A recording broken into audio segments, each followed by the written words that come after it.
Michael Bernard Bell spent 3 decades on death row. On July 15, 2025, he was executed by lethal injection at Florida State Prison. He was 54 years old. He had been convicted for the murder of 2 people outside a bar in Jacksonville in an attack that sparked horror, and even 3 decades later, still raised questions due to the controversial testimonies that led to his conviction. But to understand how it all began, we need to go back to the winter of 1993.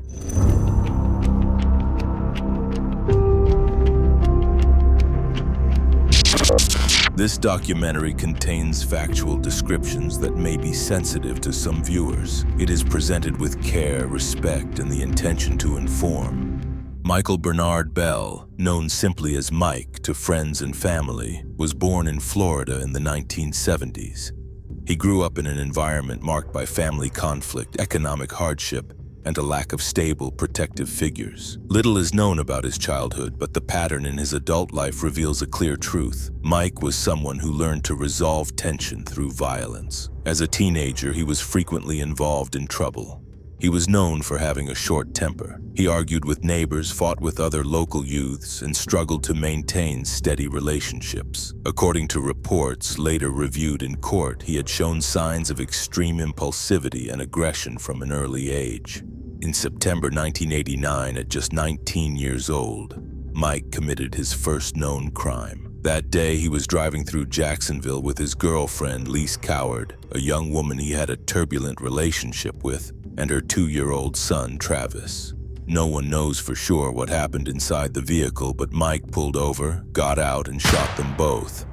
Later, he claimed Lise had been unfaithful. There was no trial for the murders at the time. The bodies were found, but with no evidence tying Mike to the crime, the case went unsolved until he confessed years later. The justice system overlooked the killings, but it marked the start of a deadly path. 4 years later, in August 1993, he killed again. This time, the victim was Michael Johnson, his mother's boyfriend. Johnson was known in the neighborhood, and not for good reasons. Many described him as violent, short-tempered, and physically abusive. On the day of the incident, he and Mike's mother had a serious argument. Mike didn't intervene immediately, but the anger lingered. Later that day, he tracked Johnson to his home and shot him on the porch. It wasn't a sudden outburst. It was calculated. Both crimes remained in the shadows. They weren't part of any official record when Mike was arrested for the double homicide in December 1993. It was during that trial that he revealed his earlier murders, confessing to what he had done years before. Even investigators were shocked. What had seemed like a one-time act of revenge now looked like a clear pattern of serial violence. Mike wasn't someone who lost control once. He was someone who, on at least 3 occasions, had chosen to kill to solve his personal conflicts. On the night of December 9th, 1993, the air in Jacksonville was cold, and the downtown streets were bustling with nightlife. Outside a popular liquor store that also operated as a bar and club, dozens of people waited in line, unaware of what was about to happen. Among them were 22-year-old Jimmy West, 18-year-old Tamika Smith, and another young woman whose identity was never publicly revealed. That same night, Michael Bell was also out, but not for fun or company. He was hunting for Theodore Wright, the man who had killed his brother Lamar 5 months earlier. The court had ruled that Wright acted in self-defense, but Mike never accepted the verdict. From that moment on, his life had only one mission: revenge. He said it repeatedly to friends and family. And that night, he thought he'd found his chance.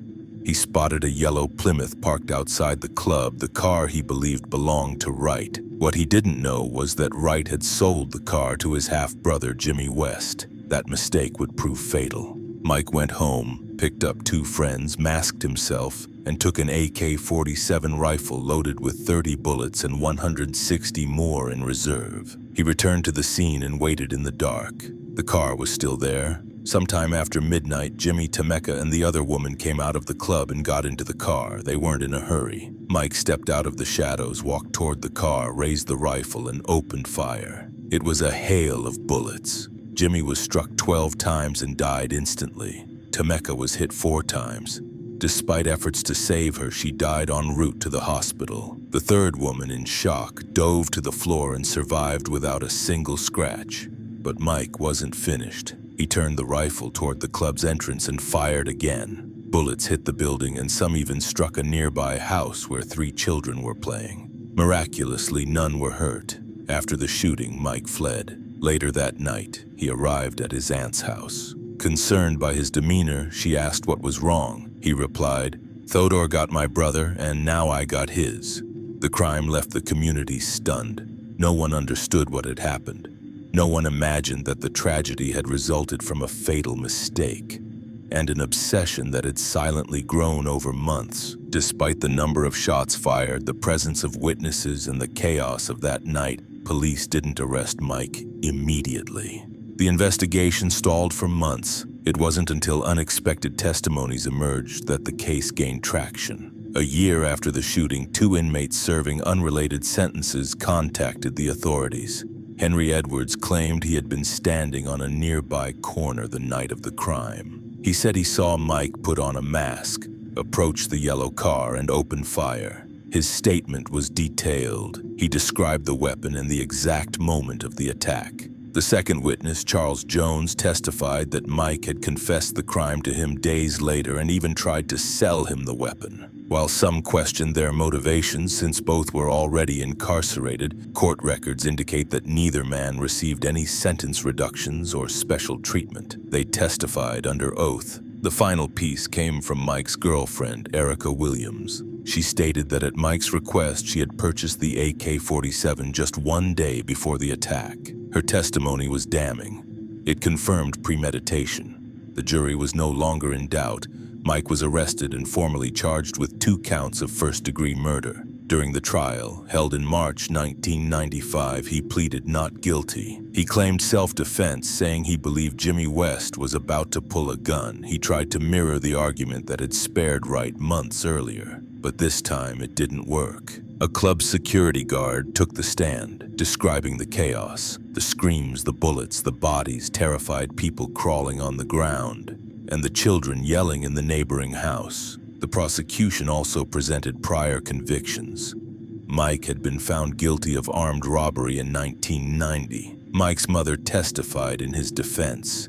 She spoke of his efforts to maintain a job, his conflicts with Jimmy and Theodore, and said her son had been threatened. But her testimony wasn't enough to alter the jury's perception. With 3 aggravating factors and only 1 weak mitigating circumstance, the jury sentenced Mike to death for both murders. For the next 30 years, Mike lived in a cell on Florida's death row. Day after day, he faced the same routines: isolation, silence, repetition. Meanwhile, his defense attorneys fought tirelessly to overturn the sentence. They argued that the trial had been tainted by racial bias. The prosecutor had referred to Mike as someone who lived by the law of the jungle, a phrase loaded with dehumanizing and racially charged connotations. Worse yet, his own attorney repeated that phrase in front of a mostly white jury. They also pointed to inconsistencies in witness testimonies. They alleged procedural errors, overlooked doubts, and insisted that the jury failed to consider Mike's young age at the time of the crime or his mental state.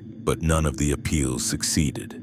Year after year, hope faded. In June 2025, Florida Governor Ron DeSantis signed his death warrant. His spokesperson, Brian Griffin, announced it publicly. Florida was moving faster than ever on executions, and Mike Bell would be the state's 8th execution that year. John Bloom, director of the Death Penalty Project at Cornell University, explained that many of those executed in 2025 had been waiting for decades. He added that state authorities had adopted a much more aggressive approach. There were no more prolonged delays, no more hesitation. The date was set, July 15, 2025, but just days before the execution, 2 revelations emerged that could have changed the outcome if only they had come sooner. Henry Edwards, the star witness at trial, signed a sworn statement admitting he had lied. He said he didn't see the shooting. He was inside a store when the gunshots rang out. Detective William Bellina, he claimed, had shown him a photo of Mike and told him exactly what to say. According to Henry, the message was clear: do what you're told or face consequences. 2 days later, Charles Jones also recanted. He admitted that the story about Mike confessing and trying to sell the gun was fabricated. Both Bellina and prosecutor George Bate, he said, pressured him, promised him favors, and he lied out of fear. Mike's defense acted swiftly. They presented both statements as evidence of official misconduct and manipulation. But the judge dismissed them. He ruled that the new testimonies would not have changed the original verdict. The U.S. Supreme Court also declined to intervene. On July 15th, Mike woke up at 6:30 a.m. His last meal was an omelet, bacon, home fries, and orange juice. He received no visitors except for a spiritual advisor. At 6 o'clock p.m., he was taken to the execution chamber. He was strapped to the gurney and IV lines were inserted. When asked if he had any final words, he looked straight ahead and said, "Thank you for not letting me spend the rest of my life in prison." At 6:25 p.m., he was pronounced dead. The execution was quick, quiet, uneventful. The state had already carried out 7 executions that year. Mike was the 8th. Nationwide, his execution marked the 26th of 2025, already exceeding the total for the previous year. In a country that once seemed to be scaling back on the death penalty, a new wave of executions was underway. And Michael Bernard Bell, guilty or not, became part of that statistic. This case is filed, but your comment could reveal new evidence, and with a like and a subscription, you'll help uncover new cases. For now, this story is filed. Choose the next case file and continue the investigation.